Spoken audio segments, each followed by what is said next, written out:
नमस्कार गाइस, हमारे YouTube channel के टॉक्स पे हैं और हमारे साथ सी कन्हैया मालपानी जी हैं, जिनके insta ID tax to return है और यूट्यूब चैनल के सी टॉक है। इनमें ये अच्छे सजेशन और नए टैक्स प्लान के बारे में, जीएसटी के बारे में, बिजनेस के बारे में ये सजेशन देते हैं, लोगों को सुझाव देते हैं। तो आज हम इनसे खुल के बात करेंगे बिजनेस के बारे में, टैक्सेशन के बारे में, नए बिजनेस के बारे में, इनके खुद के जो बिजनेस है उसके बारे में हम जानेंगे। तो आपका बहुत बहुत स्वागत है कन्हैया जी।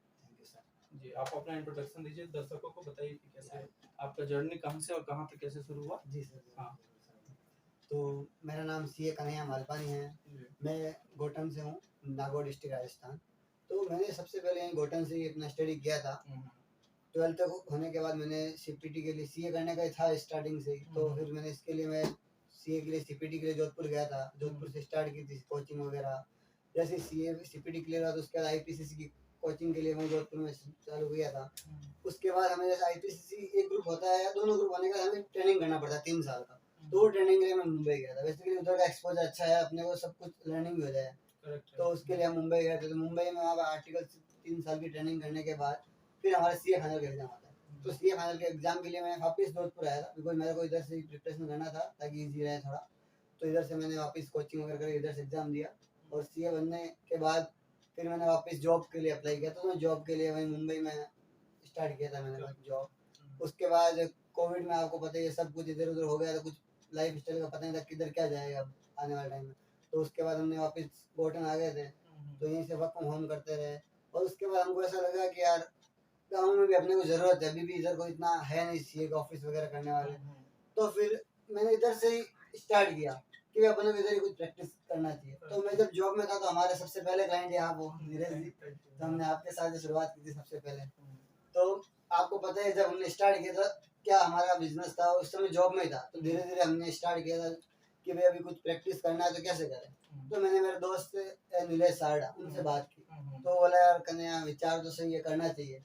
तो मैंने कहा यार विचार है तो तू बता तेरा क्या प्लान है। तो बोला मैं भी यार डिस्कस करके तेरे को बताता हूँ। तो उसको भी लगा कि यार प्रैक्टिस में जाना चाहिए।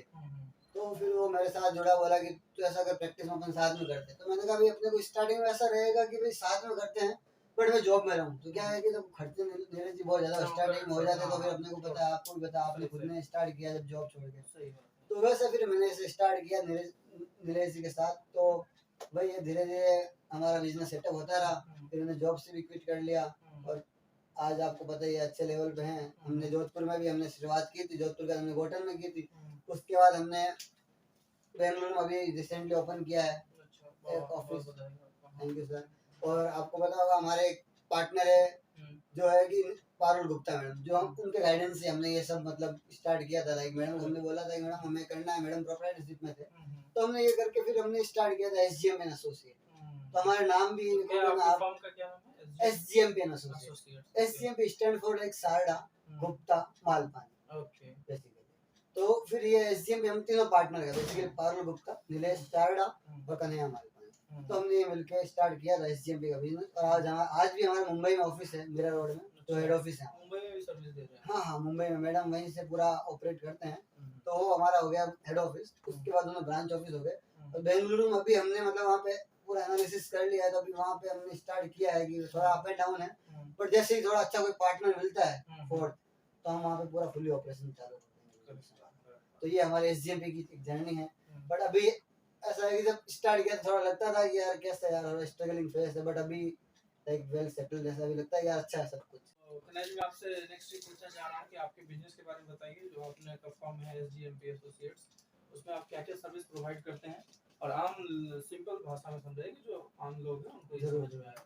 ठीक है, तो क्या क्या सर्विस देते हैं? एसजीएमपी एंड एसोसिएट में basically like firm of chartered accountant है। तो चार्टर्ड अकाउंटेंट एक्ट के अकॉर्डिंग जो भी हमें सर्विसेज हम दे सकते हैं, वो सर्विसेज में बेसिकली यहाँ पे हम जैसे कि स्टार्टिंग से बात करूँ तो मैं बिजनेस स्टार्ट करना है, उसके लिए बिजनेस के लिए जैसे कोई जीएसटी कंप्लेंट हो गया, कोई केमादार हो गए, बीआरएन हो गया। वैसे अगर बिजनेस में उसको कोई जीएसटी का कंप्लेंट है, जीएसटी हो गए, उसके बाद जीएसटी रिटर्न फाइलिंग्स हो गया, इनकम टैक्स रिटर्न फाइलिंग हो गया, इनकम टैक्स असेसमेंट हो गए। उसके बाद लिटिगेशंस वगैरह का कोई मैटर्स होते हैं उनके रिलेटेड हो गया। बाद में अगर कोई एक्सपोर्ट करना चाहता है कोई बिजनेस में तो उसका आईसी कोड होता है, एक्सपोर्ट कोड, तो वो हो गए, जीएम लाइसेंस हो गए। तो लाइक बेसिकली एक बिजनेस के रिलेटेड जितने भी हो, चाहे वो अगर समझो कोई बिजनेस को कोई फॉरेन से फंडिंग लेनी है, उसमें सीए सर्टिफिकेशन की जरूरत हो, चाहे banking certification, all types of CA certification facilities वगैरह, वो सब हमारे यहाँ पे बेसिकली। अब उसके अलावा अगर बात करें तो कोई जैसे नया बिजनेस स्टार्टअप है, तो स्टार्टअप को लाइक कैसे स्टार्ट करना है बिजनेस, लाइक स्टार्टिंग में उसको कौन से रजिस्ट्रेशन लेने पड़ेंगे, हम उनको वो भी कंसल्टेंसी सर्विस भी देते हैं हमारे। तो ऐसा जैसे मैं देख रहा हूँ कि आपके फर्म का है, तो इसमें आपने बहुत सारे सर्विस लिखे हैं, जैसे बैंक कार्ड, तो जैसे आम लोग है जो नॉर्मल जो बिजनेस नहीं कर रहा, उसको भी आपके जरूर अगर कोई आम पब्लिक में कोई किसी के पास पैन कार्ड नहीं है, उनको पैन कार्ड से हम वो पैन कार्ड की सर्विसेज भी देते हैं। उनका पैन कार्ड में कोई अपडेशन करना है, करेक्शन करना है, लाइक छोटी से छोटी सर्विस, बड़ी से बड़ी सर्विस हमारे। किसी को अगर कंपनी फॉर्मेशन करना तो वो भी हमारे पास मिलेगा। मतलब आम साधारण लोगों के लिए भी आपके यहाँ सुविधा है? हाँ, साधारण लोगों के लिए हमारे यहाँ पे सुविधा है। कोई अगर साधारण लोगों को जो सुविधा सर्विस हम प्रोवाइड नहीं कर सकते, तो हम उनको कंसल्ट जरूर करते हैं।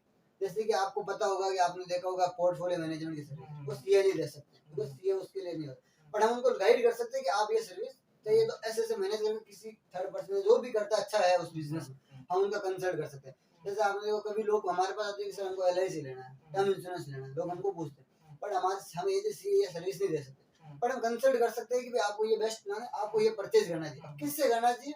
वो अब आजकल देखो, आज पॉलिसी बाजार में बहुत सारे ऑप्शन है, लोगों के पास कोई दिक्कत नहीं, हजारों ऑप्शन से चाहे जहाँ से ले सकते हैं, ठीक है। आजकल फोन पे, पेटीएम, हर जगह ऑप्शन आ रहा है, तो कहीं से भी लोग बढ़िया से बढ़िया प्लान ढूंढते हैं। तो हम मतलब हमारे जो सी एक्ट के अकॉर्डिंग जो भी सर्विसेज है वो तो हम सब देते हैं। उसमें हम आम पब्लिक के लिए जैसे पैन कार्ड हो गया, कभी कभी लोग बैंक में जाते हैं, बैंक वाले बोलते हैं कि ये सब बना के लेके आओ। अब पब्लिक, आम पब्लिक आपको पता नहीं जानती क्या बनाना है, कोई प्रोजेक्ट रिपोर्ट बनाना है, कोई बैंक वाला बोलता है कि सर्टिफिकेट लेके आओ सीए से लेके, तो बैंक वाला हमारे पास रहता है, हम उनको गाइड करते हैं, प्रॉपर फाइलिंग करके हम उनको देते हैं। एक आम पब्लिक को कोई परेशानी नहीं हो, वैसा भी हमारे यहाँ सर्विसेज।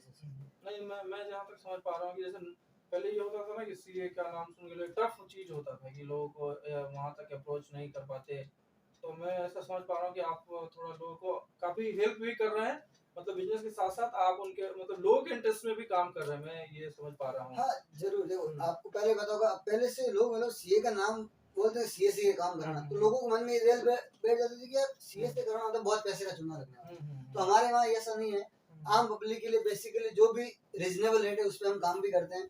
बेसिकली हमारा ये मकसद है कि भाई आम पब्लिक को कोई दिक्कत नहीं होती, तो उनके लिए जो भी है, ऐसा नहीं उनको सीए के ऑफिस में घबराना, हमारे ऑफिस में ऐसा कुछ उनको नहीं लगेगा कि हम सीए के ऑफिस में काम करवा रहे हैं, जनरल। तो कन्हैया जी, अभी हमने आपसे काफी कुछ जाना है जो लोगों के लिए सर्विसेज है। अब मैं ये आपसे जानना चाहता हूँ कि अभी हमारा नया फाइनेंशियल शुरू चालू हुआ है और बजट भी आया था अभी, तो उसमें मुझको ये बताइए कि नॉर्मल आम भाषा में जो लोगों को समझ में आए, बिजनेस को भी और सिंपल लोगों को भी, कि क्या नए टैक्स प्लान है और क्या क्या बेनिफिट्स हैं उसके, जो लोग समझ में आए। तो अभी जो फाइनेंस बिल 2023 आया था, उस बजट में काफी कुछ चेंजेस किए हैं इनकम टैक्स रिलेटेड। तो अभी क्या है कि इनकम टैक्स में एक न्यू टैक्स रिजाइम लेके आए हैं, तो पहले भी न्यू टैक्स रिजाइम थी, बट अभी काफी कुछ चेंज किया न्यू टैक्स रिजाइम में। तो अभी न्यू टैक्स रिजाइम में ऐसा है कि अगर कोई पर्सन की इनकम 7 लाख या 7 लाख से कम है, तो उनको 1 रुपए का टैक्स नहीं पे करना है। तो अभी लोगों के दिमाग में ये सबसे बड़ी कंफ्यूजन है कि यार मैं ओल्ड टैक्स रिजाइम में बेनिफिट है और न्यू टैक्स रिजाइम, लोगों को ये भी कंफ्यूजन है कि ओल्ड टैक्स में क्या है। तो ओल्ड टैक्स में क्या रखा है कि बेसिकली बोला है कि जो आपने 80C में कोई एग्जाम्पशन लेते हो, या कोई आपने कोई 80G में डोनेशन दिया है कोई ट्रस्ट को, या फिर आपने मेडिक्लेम पॉलिसी ली, वो सबके डिडक्शंस क्लेम कर सकते थे ओल्ड टैक्स। अभी न्यू टैक्स रिजाइम में ये सब डिडक्शंस हटा दी, तो कोई डिडक्शंस क्लेम नहीं करोगे। हम आपको सीधा जो आपकी इनकम है उसको 7 लाख रुपए तक इनकम होगी, उस पे 1 रुपए का टैक्स नहीं। ये अभी न्यू टैक्स में ऐसा है। तो इसमें न्यू टैक्स में सबसे ज्यादा फायदा किसको हुआ, तो बेसिकली जो व्यक्ति की कोई तरह का एलआईसी नहीं है, कोई मेडिक्लेम पॉलिसी नहीं ले रखा है, कोई होम लोन का ऐसा कोई इंटरेस्ट वगैरह का, लाइक इनका ऐसा कुछ है ही नहीं डिडक्शन क्लेम करने का, तो उनके लिए बढ़िया है। वो पहले 5 लाख रुपए तक इनकम दिखाते हैं, वो उनको फाइल बढ़ाना है तो फाइल थोड़ी बढ़ा भी सकते हैं, तो उनके लिए 7 लाख रुपए तक का कोई तरह का टैक्स नहीं है। तो ये 7 लाख तक का टैक्स नहीं है, पर लोगों की कई बार क्या होता है कि कुछ सैलरीड क्लास पीपल होते हैं जिनको एग्जामिनेशन नहीं लेनी है कोई, बट उनकी इनकम कुछ 7 लाख से स्लाइटली थोड़ी ज्यादा हो जाती है। अब थोड़ी ज्यादा हो जाती है तो गवर्नमेंट के एक्ट के हिसाब से तो टैक्स ज्यादा आएगा उनको, तो थोड़ी ज्यादा होने का मतलब होता है 25,000 के लगभग टैक्स बन जाएगा उसको। बट इसमें भी गवर्नमेंट ने बोला कि हम आपको मार्जिनल रिलीफ देंगे, कुछ रिलीफ देंगे उसमें, तो उसके लिए भी रिलीफ का एक कैलकुलेशन दिया है। तो वो रिलीफ के कैलकुलेशन में लोग अपना थोड़ा नॉमिनल टैक्स भर के, लाइक 5-7 हजार रुपए का टैक्स भर के भी अपनी इनकम को स्लाइटली से 7 लाख इनकम 7 लाख 20,000, 25,000, 30,000 तक ले जा सकते हैं। तो एक तो ये सबसे बड़ा चेंज हुआ है कि टैक्स रेट में चेंज किया।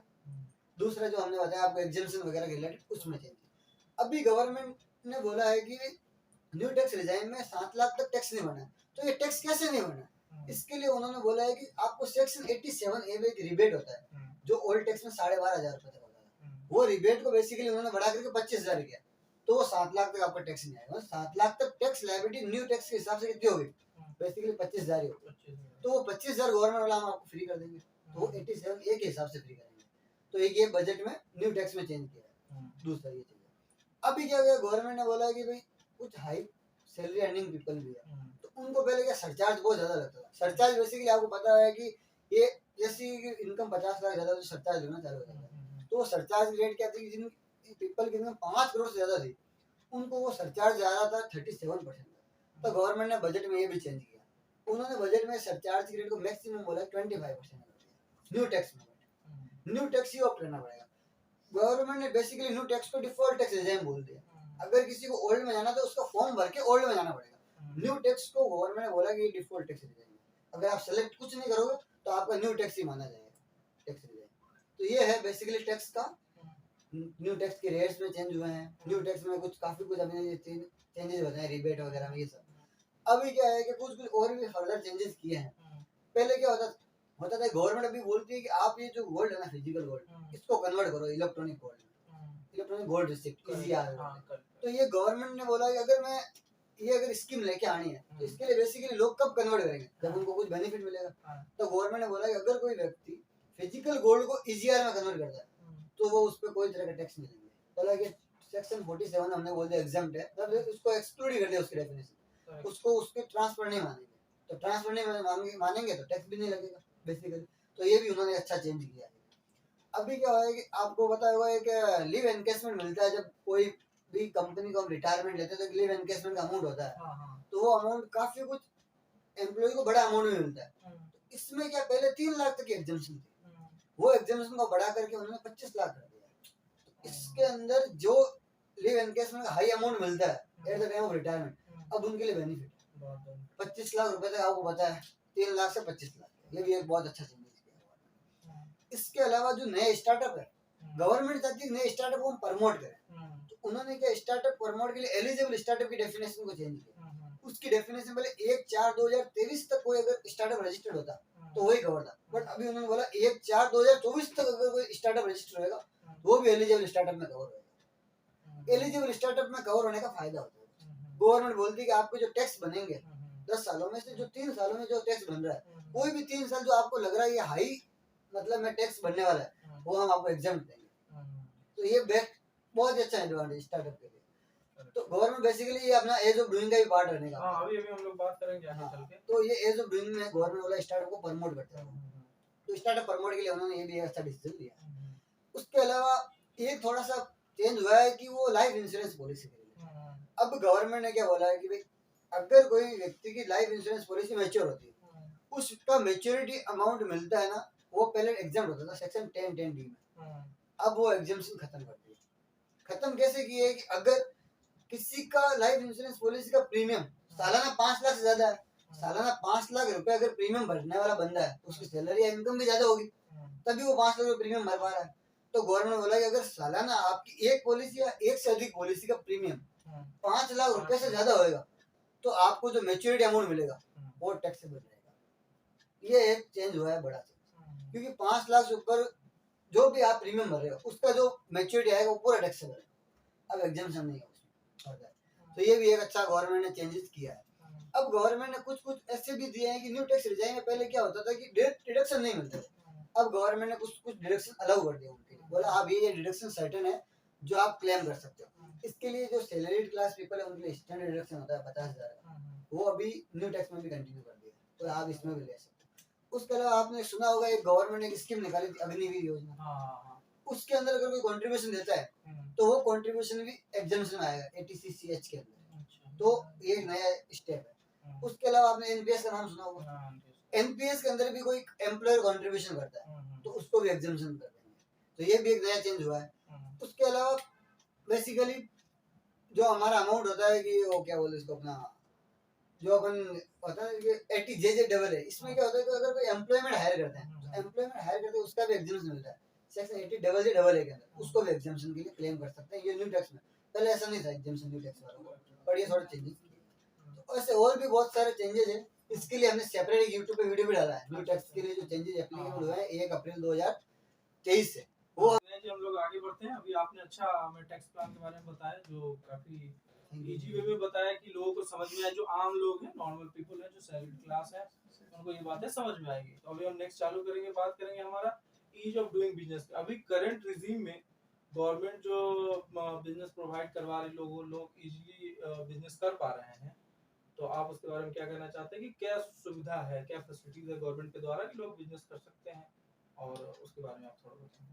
तो नीरज जी, अभी गवर्नमेंट खुद बिजनेस को प्रमोट करने के लिए बहुत सारी स्कीम लेके आ रही है। हर स्टेट अपनी जगह अपनी स्टेट को डेवलप करने के लिए बहुत सारी स्कीम्स लेके आ रहे हैं। चाहे आप पंजाब को ले लो, महाराष्ट्र ले लो, राजस्थान ले लो, हर स्टेट अपने स्टेट में बिजनेस प्रमोट करने के लिए काफी कुछ स्कीम्स लेके आ रहे हैं।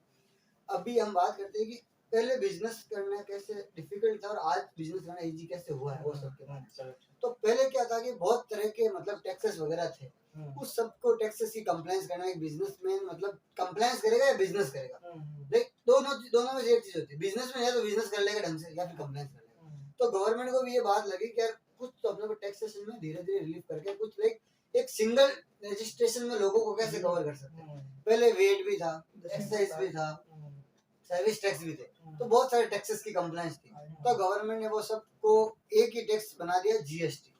गवर्नमेंट का भी आपने देखा होगा मोटिव है, वन टैक्स वन नेशन। तो ये जीएसटी लेके आए हैं वो। तो ये 2017 में लॉन्च हुआ था, जुलाई 2017 में।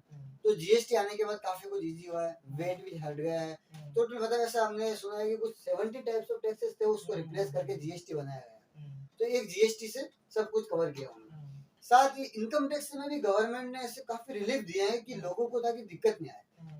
बिजनेस करने के लिए मेन बेसिकली गवर्नमेंट को भी सपोर्ट करना पड़ेगा बिजनेस में, तभी बिजनेस में ग्रोथ कर सकता है, अदरवाइज तो कैसे करेगा। तो इसलिए गवर्नमेंट ने इनकम टैक्स के अंदर भी उनको टैक्स कंप्लायंस के रिलेटेड भी बहुत कुछ रिलीफ प्रोवाइड किए हैं।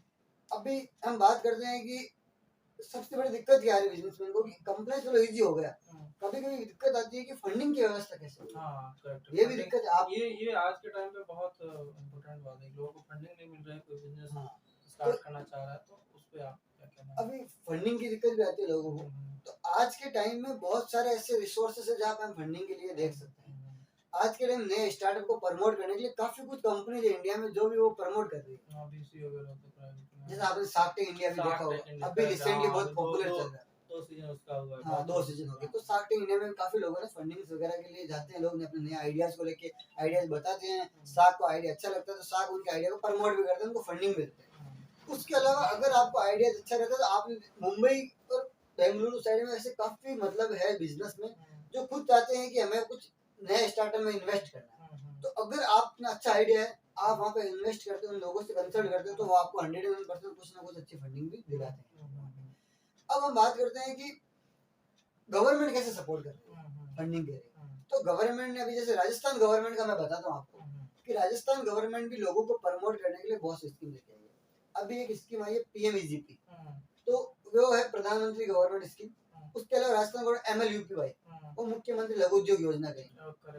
अब प्रधानमंत्री वाली जो स्कीम है उसके अंदर गवर्नमेंट बोल रही है कि हम सब्सिडी देंगे 25% से लगा करके 35% तक। तो बिजनेस प्रमोशन के लिए ये भी कर रहे हैं गवर्नमेंट। उसमें 1000 तरह के बिजनेस होते हैं। गवर्नमेंट बोला अगर आप इन बिजनेस की लिस्ट में से कोई बिजनेस करते हो तो हम आपको सब्सिडी भी देंगे और हम आपके बिजनेस को प्रमोट भी करेंगे। अगर टाइमली रिपेमेंट करोगे तो गवर्नमेंट बोलेगी हम आपको टॉप अप भी देंगे। इसके साथ ही साथ गवर्नमेंट जो बिजनेस कर रहे हो उस पर ईडीपी ट्रेनिंग भी देती है, लोगों को बताती है कि आपको बिजनेस करना कैसे है इसमें।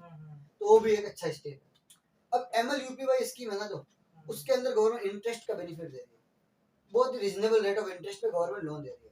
इसमें भी अच्छी खासी फंडिंग के लिए गवर्नमेंट कर रही है। तो मैं ये पूछना चाहता था कि लोन का ये मामला है, ये आप मेरे को समझाइए। और दर्शकों को बताइए कि ये इजीली लोन सच में अवेलेबल होता है क्या। जैसे हम बैंक है, आपके प्राइवेट बैंक्स हैं या गवर्नमेंट बैंक है, ये इस योजनाओं के तहत जो आम लोग हैं, आम लड़के हैं, मान लीजिए हम जैसे कोई यूथ है 30 साल 32 साल या 25 साल के, ये जाके कहे कि हमको बिजनेस करना है, लोन दो, तो आपको क्या लगता है कि या आपके नज़र में से केसेस होंगे जिसमें लोगों को लोन इजीली अवेलेबल हुआ होगा, तो इसके बारे में बताइए कि सही सच में ये लोन मिल रहा है कि नहीं मिल रहा है, ये ग्राउंड पे क्या है इसका, ये आप थोड़ा हमको समझाइए कि गवर्नमेंट की योजनाओं का। देखिए नीरज जी, ग्राउंड रियलिटी पे अगर बात करें तो ये गवर्नमेंट जो स्कीम निकाल रही है ना, उसका बेनिफिट जिनको मिलना चाहिए, जो बंदे आज के जो नए युवक है जो रियल में कुछ करना चाहते हैं, उनको तो इसका 1 रुपए का बेनिफिट नहीं मिल पाता, बहुत ही मुश्किल है, बहुत ही मुश्किल है। मैंने खुद ने भी ये चीज फेस की है, मेरे खुद के क्लाइंट्स के लिए भी ये ट्राई किया है। ये ग्राउंड रियलिटी पे देखे तो इनके एग्जामिशंस लेना, इनके बेनिफिट्स लेना नॉर्मल पब्लिक, आम पब्लिक के लिए बहुत मुश्किल भरा है। अब कुछ लोग हैं जो इसमें प्रैक्टिस कर रहे हैं, कुछ लोगों ने इसको एक अपना बिजनेस बना लिया।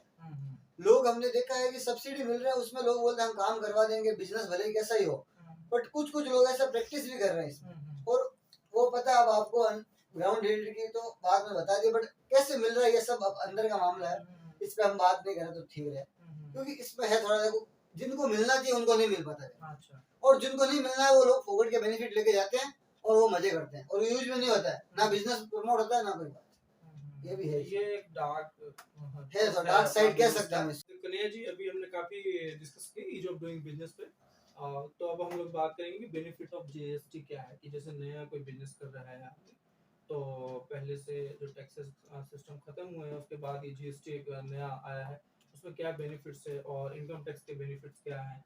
और फिर आप ये भी बताएं कि जिसके ट्रांजेक्शन कम है, जो जीएसटी के अंदर नहीं आ रहा है, वो लोग कैसे अपना बिजनेस स्टार्ट करें, और इस पे आप थोड़ा सा हमें बताएं हमारे दर्शकों को आसान भाषा में। जरूर।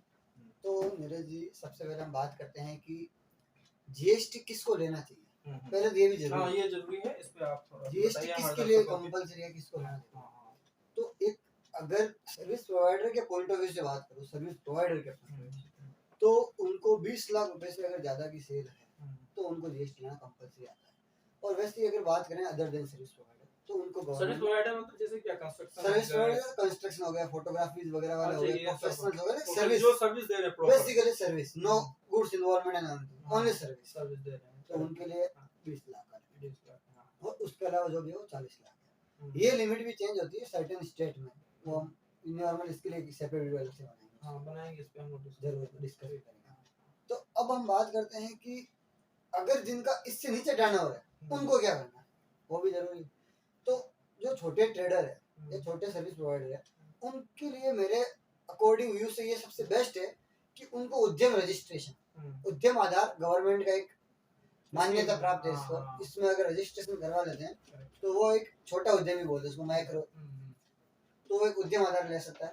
अगर राजस्थान में बिजनेस कर रहा है तो उनके लिए बीआर, बिजनेस रजिस्ट्रेशन नंबर होता है, राजस्थान गवर्नमेंट का होता है, ठीक है, वो लेके दोनों सर्टिफिकेट लेके अपना काम स्टार्ट कर सकते हैं। साथ ही मेरा तो ये मानना है कि छोटे बिजनेसमैन को भी अपना करंट अकाउंट ओपन करवा लेना चाहिए। करंट अकाउंट ओपन करवाने से क्या होता है, एक बिजनेस के ट्रांजेक्शन हम चेक कर सकते हैं आराम से, सर्टेनली कि बिजनेस में मेरा क्या लेन देन है वो सब। तो एक करंट अकाउंट ओपन करने के लिए जनरली क्या होता है, छोटे ट्रेडर को केवाईसी लेने होती है, 2 केवाईसी, तो एक हो गया बीआर, एक हो उद्यम आधार, 2 केवाईसी प्लस खुद की केवाईसी, तो एक अपना करंट अकाउंट ओपन कर सकते हैं। तो ये छोटे ट्रेडर के लिए करंट अकाउंट हो गया, और बड़े के लिए हमने जीएसटी की बात की। अब जीएसटी में भी हम बात करते हैं 2 तरह के जीएसटी नंबर, एक होता है कंपोजिशन स्कीम, एक होता है रेगुलर स्कीम। अब हम बात करते हैं कंपोजिशन स्कीम किसके लिए फायदेमंद है, और जो हमारा रेगुलर स्कीम है वो किसके लिए बेनिफिशियल है। जो कंपोजिशन स्कीम है ये गवर्नमेंट ने बेसिकली उनके लिए बनाया, छोटे ट्रेडर है जिनका बिजनेस टर्नओवर ज्यादा है लिमिट से, तो वो जो बुक्स ऑफ अकाउंट मेंटेन नहीं कर सकते, जिनको बुक्स ऑफ अकाउंट के झंझट में नहीं पड़ना, तो उनके लिए गवर्नमेंट ने बोला कंपोजिशन स्कीम में रजिस्ट्रेशन ले लो, आपको 1% टैक्स, 1%, और जो रेस्टोरेंट वगैरह उनके लिए 6%, 5%, और उसके अदर देन जो सर्विस है उसको भी अभी गवर्नमेंट ने कुछ कंडीशन के साथ एंटर कर दिया है। पहले सर्विस प्रोवाइडर को कंपोजिशन में रजिस्ट्रेशन नहीं ले सकते थे, बट अब उनको भी गवर्नमेंट ने कुछ कंडीशन के साथ उनको भी दिया है कि आप सर्विस प्रोवाइडर भी कंपोजिशन स्कीम लेके टैक्स भर के फ्री हो सकता है। पर कंपोजिशन स्कीम का एक है ना नेगेटिव पॉइंट है, वो ये है कि उनको कोई भी तरह की इनपुट टैक्स क्रेडिट नहीं मिलती, आईटीसी नहीं मिलती, बेसिकली क्लियर बात है क्या, क्लियर बात, रिपीट करिए इसको। तो जो कंपोजिशन टैक्स में रजिस्टर्ड होते हैं उनको कोई तरह की इनपुट टैक्स क्रेडिट नहीं मिलती। बेसिकली बात करते हैं तो हम बोल सकते हैं परचेज करते हैं माल, तो उस पर जीएसटी भर के आए तो आपकी कॉस्ट में ऐड हो जाएगा, उसका आपको कोई तरह का जीएसटी क्रेडिट नहीं मिलने वाला। उसके अलावा जो कैपिटल गुड्स भी खरीद तो बिजनेस में फर्नीचर ले लो, कोई भी तरह का हमने एसी लगाया है, कुछ भी तरह कंपोजिशन सर्विस प्रोवाइडर को उसका भी क्रेडिट नहीं मिलेगा। तो बेसिकली बात करूं तो कंपोजिशन वालों से गवर्नमेंट क्या चाहती है कि आप टैक्स भरो, बुक्स ऑफ अकाउंट मेंटेन मत करो और फ्री रहो, टेंशन फ्री रहने के लिए कंपोजिशन स्कीम है बेस्ट। इसमें लिमिट भी है, 1.5 करोड़ तक का बिजनेस कर सकते हो। 1.5 करोड़ से ऊपर का बिजनेस करना है तो आपको रेगुलर में जाना पड़ेगा। तो कुल मिला के ये छोटे दुकानों के लिए ही हाँ, छोटी दुकान जिनको मतलब बुक्स ऑफ अकाउंट मेंटेन नहीं करना उनके लिए। ठीक है। तो अब हम बात करते हैं रेगुलर। हाँ, रेगुलर स्कीम के अंदर गवर्नमेंट का पर्पज है कि जो बड़े बिजनेस ऑर्गेनाइजेशन जो अपना बुक्स ऑफ अकाउंट मेंटेन कर सकते हैं, जो अपने बिजनेस में इनपुट टैक्स क्रेडिट भी ले सकते हैं। और रेगुलर बिजनेस के काफी सारे फायदे हैं। आप अगर बात करोगे कोई, अगर आपको कोई टेंडर वगैरह लेना है तो उसके केस में आपका कंपोजिशन स्कीम काम नहीं आता है। आपको पता ही होगा नीरज इस बारे में। तो उसके केस में आपको रेगुलर में रजिस्ट्रेशन होना ही पड़ेगा, क्योंकि जो सामने कंपनी होगी, अगर आप कंपोजिशन में रहोगे तो उसको कोई तरह का इनपुट नहीं मिलेगा। तो इनपुट मिलेगा कहाँ, जब आप टैक्स भी 1% लेके फ्री हो रहे हो। तो उस केस के अंदर आपको रेगुलर ही लेना पड़ता है। तो रेगुलर में जो टेंडर वगैरह वाले हैं उनको तो रेगुलर में जाना ही पड़ता है। और उसके अलावा अगर आपको बड़े फ्यूचर लॉन्ग टर्म बिजनेस देख रहे हो आप, तो रेगुलर स्कीम बेस्ट है मेरे हिसाब से।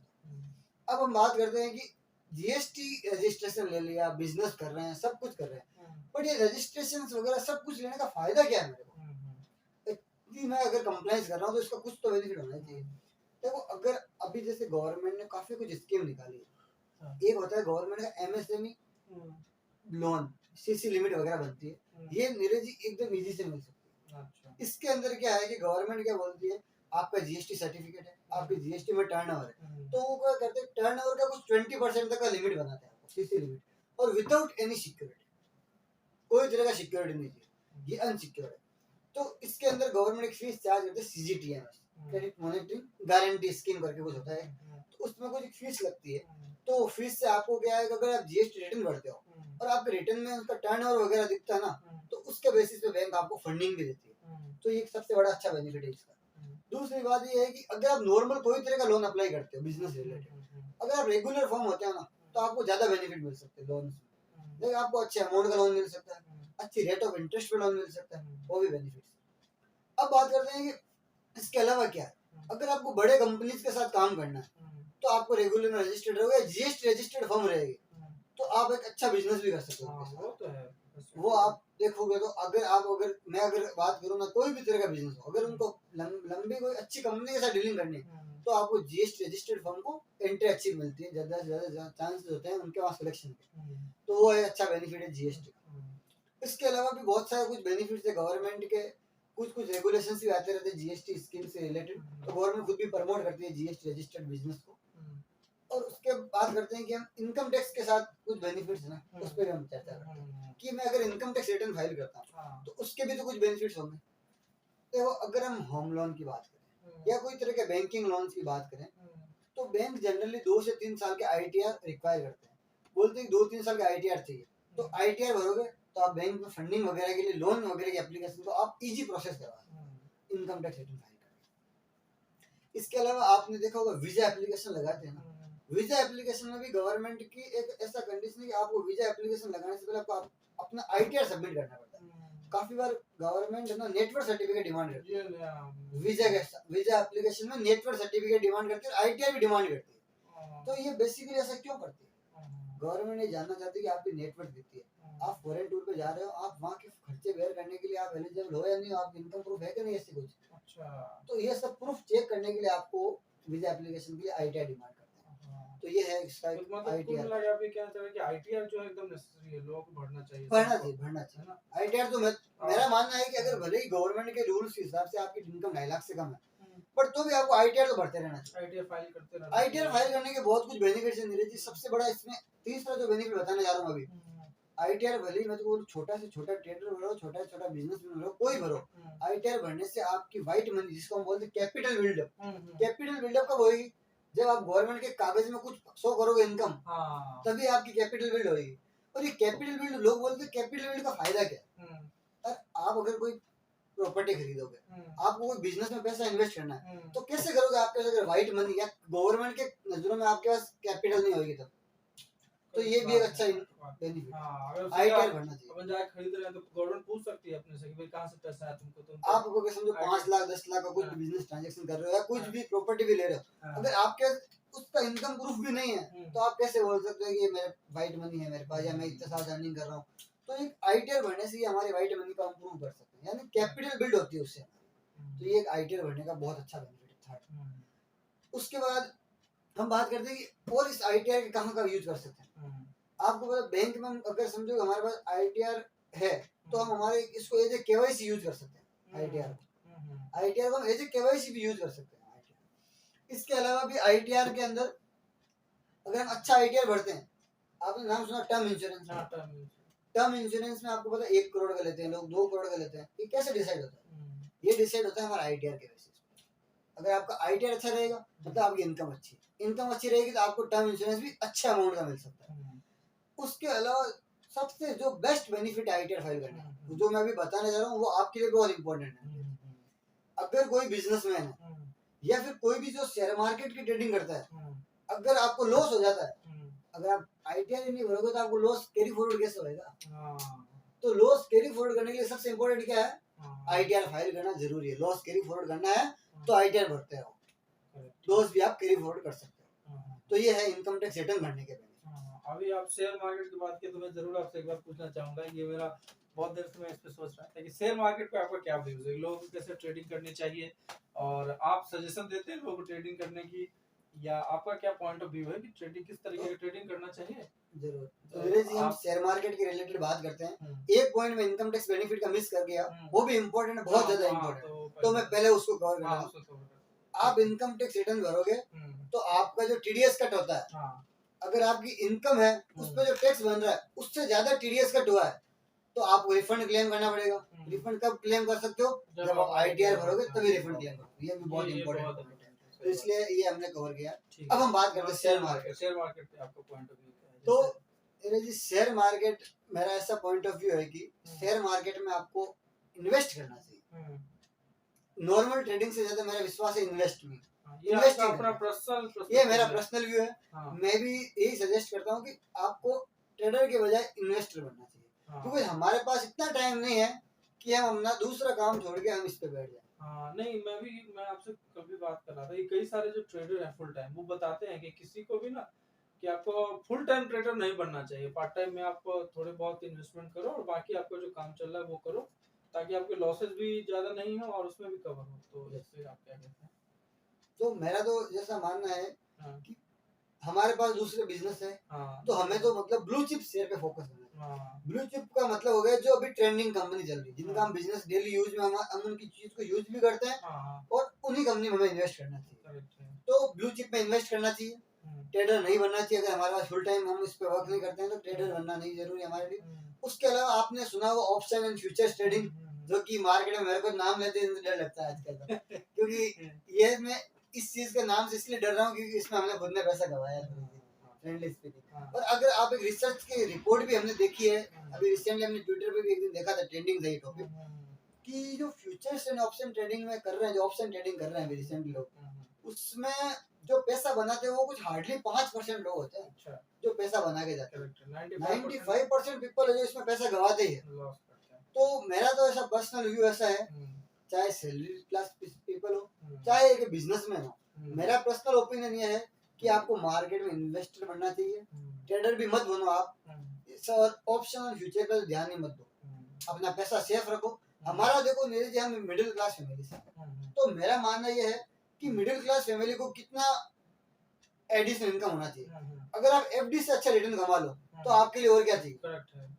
अगर आप एफडी से अच्छा रिटर्न कमा लो तो आपके लिए और क्या चाहिए? मेरे हिसाब से एफडी से ज्यादा ब्याज या इनकम मिल रही है तो हमारे लिए इससे ज्यादा खुशी की बात तो क्या हो सकती है मिडिल क्लास की।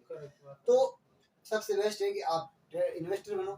दूसरी बात है, अभी जैसे एसआईपीज वगैरह चल रहे हैं, तो अच्छी एसआईपी देखो या ईएलएसएस फंड देखो, उनमें इन्वेस्ट करो और अपना पैसा सेफ रखो। नहीं, मतलब इन्वेस्ट करना चाहिए। हाँ, इन्वेस्ट करना चाहिए सबको। मैं ऐसा नहीं बोलूंगा मार्केट में, शेयर मार्केट का बिल्कुल मत करो, शेयर मार्केट करो बट एज ए इन्वेस्टर करो, और मतलब इन्वेस्टमेंट को की साइड से थोड़े थोड़े सबको करके फ्यूचर के लिए रखना चाहिए। रखना चाहिए। और अभी तो आजकल इतने अच्छे अच्छे ऑप्शन आ गए हैं, आप अपना खुद का पोर्टफोलियो खुद बना सकते हो। अगर आप अपना खुद का पोर्टफोलियो खुद डिसाइड कर सकते हो तो इससे ज्यादा खुशी की बात क्या होगी? तो आपको अपना खुद का पोर्टफोलियो डिसाइड करना चाहिए, उस पोर्टफोलियो में इन्वेस्ट करना चाहिए, और मंथली ऐसे ही भी अपने खुद की पोर्टफोलियो की खुद को ही कटनी चाहिए। लाइक अपने 10 शेयर का हमने एक पोर्टफोलियो बना लिया, उसमें हमने इन्वेस्ट कर दिया, अब हमने मंथली उसकी ईएमआई बना ली, क्योंकि हमने 5,000 एसआईपी बना ली जाएगी, एक तरीके एसआईपी बोल सकते हैं। हमने इन्वेस्ट होएगा जो हमारा पैसा, वो हमारे 19 शेयर्स में होएगा। करेक्ट बात है। तो ये हमारा खुद का पोर्टफोलियो है। हम नेक्स्ट चलते हैं कि एक हमारा पॉइंट ऑफ व्यू है, ये मेरा पर्सनल है, थोड़ा सा बैंकिंग सिस्टम के बारे में आपसे पूछना चाहते हैं कि जहाँ तक मैंने देखा कि हमारे साथ उतनी सेटिस्फैक्ट्री सर्विस नहीं प्रोवाइड कर रही है बैंकिंग। इसके बड़े तामझाम है। जो आप गवर्नमेंट बैंक है उसमें आपको बड़े लोगों को, आम लोगों को बहुत तकलीफ होते हैं। थोड़े प्राइवेट बैंक जो है वो सर्विस देते हैं और इसमें वो कोई छुपाने वाली बात नहीं, लोगों को पता है। और आए दिन आप देखेंगे मीम्स भी बनते हैं, ट्विटर पे ट्रेंड करता है कि एसबीआई लंच टाइम है और ये वो है। एसबीआई में तो ऐसा बहुत होता है। मैं आपको यहाँ घोटन का बताऊँ, मैं फर्स्ट टाइम यहाँ गया बैंक अकाउंट खुलाने के लिए। हमने कहा कि हमें करंट अकाउंट ओपन करना है, तो कहते कि पीओ नहीं, 3 दिन बाद आओ। फिर कहते 4 दिन बाद आओ, 5 दिन बाद आओ। तो आपका क्या इस पे पॉइंट ऑफ व्यू है कि आपका जो ये पॉइंट है ये बहुत ही जेन्युइन पॉइंट है। काफी लोगों को ये दिक्कत आती है बैंकिंग में। मेरा खुद का पर्सनल ओपिनियन है कि जब मैं मुंबई गया था तो मेरे को बैंक अकाउंट ओपन करवाना था, बिकॉज हमारे कंपनी में जो सैलरी मिलती थी वो बोलते बैंक ऑफ इंडिया में मिलेगी। मैं बैंक ऑफ इंडिया के 3 ब्रांच चक्कर लगा गया। कभी बोलते फॉर्म ले लो, भर के लेके आ जाना, फॉर्म भर के लेके जाता तो बोलता है कि ये कमी है, कभी बोलते ये कमी है, कभी बोलता आज वो स्टाफ गया। तो मेरे को आखिर से मेरा खुद का बंदा ढूंढना पड़ा जो कहीं अच्छी जगह पोस्ट पे हो बैंक ऑफ इंडिया में। फिर मैं उसके पास गया, मैं मेरी सेटिंग से, मतलब एक सेटिंग बोल सकती, तो मैं आराम से वहाँ गया, मैंने उसको बोला और वो मेरे को 5 मिनट के अंदर अकाउंट ओपन करके दिया, बोला सब घर पे आ जाएगा आपका अकाउंट। ये ड्रॉबैक है ना, ये ड्रॉबैक है, बहुत बड़ा ड्रॉबैक है, क्योंकि आपकी जब तक बैंक में जान पहचान नहीं है कोई मतलब नहीं इंडिया के अंदर का। बेसिकली गवर्नमेंट सेक्टर में बात कर रहा हूँ मैं ये सब, क्योंकि प्राइवेट सेक्टर में आप चाहे घोटन में ईयू की बात कर लो, चाहे इंडसइंड की बात कर लो, मैंने तो अच्छे बैंक, यस बैंक में मेरा खुद का अकाउंट है। एक अच्छी बैंक में भी हमने अकाउंट ट्राई किया, हमारे फ्रेंड्स के एचडीएफसी में भी आई से। एक मेजोरिटी ऑफ द बात करूँ मैं अगर प्राइवेट सेक्टर बैंक की, तो सब बैंकों का अच्छा सिस्टम है।